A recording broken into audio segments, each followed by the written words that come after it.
ഒരു മൺപാത്രത്തിലെ പാലിൽ വീണുകിടക്കുന്ന തവളകൾ.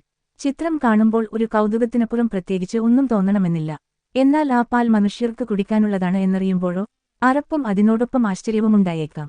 Louis pastor പാസ്ചറൈസേഷനൊക്കെ കണ്ടുപിടിക്കുന്നതിന് മുമ്പും പിമ്പും അനേക നൂറ്റാണ്ടുകളായി പാൽ കേടാകാതെ സൂക്ഷിക്കാൻ റഷ്യയിലെയും ഫിൻലൻഡിലെയും ഗ്രാമീണ ജനങ്ങൾ സ്വീകരിച്ചിരുന്ന നാടൻവിദ്യയാണിത്. യൂറോപ്പിൽ പൊതുവെ കാണപ്പെടുന്ന തവിട്ടുനിറത്തിലുള്ള കുഞ്ഞന്തവള റാന ടെമ്പറേറിയ പാൽ നിറച്ച പാത്രത്തിൽ പിടിച്ചിടും. അവനങ്ങനെ നീന്തൈ തുടിച്ചും പൊങ്ങിക്കിടുന്നും നേരം പോക്കും. നിശ്ചിത സമയം കഴിയുമ്പോൾ അവനെ പുറത്തിറക്കി വിടും. ഈ പാൽ ഏതാനും ദിവസങ്ങൾ കേടാകാതെ ഇരിക്കുമത്രേ. ഈ സൂത്രവിദ്യ ഏതു കാലത്ത് ആരു കണ്ടുപിടിച്ചു എന്നൊന്നുമറിയില്ല.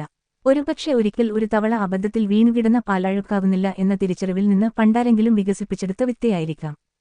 റഷ്യക്കാർ പരക്കെ ഈ സൂത്രവിദ്യ പ്രയോഗിക്കുന്നതു കണ്ട ശാസ്ത്രജ്ഞന്മാർ കാര്യമായി ഗവേഷണ പഠനങ്ങൾ നടത്തി തവള എങ്ങനെയാണ് പാൽ സംരക്ഷിക്കുന്നത് എന്നു കണ്ടെത്തി. പാൽ വെറുതെ വച്ചിരുന്നാൽ കെട്ടുപോകുന്നത് നിരവധി ബാക്ടീരിയകളുടെ പ്രവർത്തനം മൂലമാണെന്ന് നമുക്കറിയാം. തവള, സലമാണ്ടറുകൾ തുടങ്ങിയ ഉപജീവികളുടെ ജീവിതപരിസരങ്ങൾ ജൈവവസ്തുക്കൾ അഴുകിച്ചേർന്ന ജലാശയങ്ങളാണല്ലോ. അപകടകാരികളായ വിവിധ തരം ബാക്ടീരിയകൾ പെറ്റുപെരുകുന്ന ഇത്തരമിടങ്ങളിൽ ഈ ജീവികൾ രോഗങ്ങൾ ബാധിക്കാതെ എങ്ങനെ കഴിഞ്ഞുകൂടുന്നു എന്ന് പലപ്പോഴും ഞാൻ ചിന്തിച്ചിട്ടുള്ള വിഷയവുമാണ്. തവിട്ടുതവളകളിൽ ഗവേഷണം നടത്തിയ ശാസ്ത്രജ്ഞന്മാർ ഒരു കാര്യം കണ്ടെത്തി. അവയുടെ പുറംതൊലിയിൽ 76 ഇനം ആന്റിമൈക്രോബാക്ടീരിയൽ പെപ്റ്റൈഡുകൾ ഉണ്ടെന്ന് അതിശയിപ്പിക്കുന്ന വസ്തുത. ബാക്ടീരിയകളെയും മറ്റു രോഗാണുക്കളെയും അകറ്റി നിർത്തുന്നതിന് തവളകൾക്ക് പ്രകൃതി നൽകിയ പ്രതിരോധമാർഗം.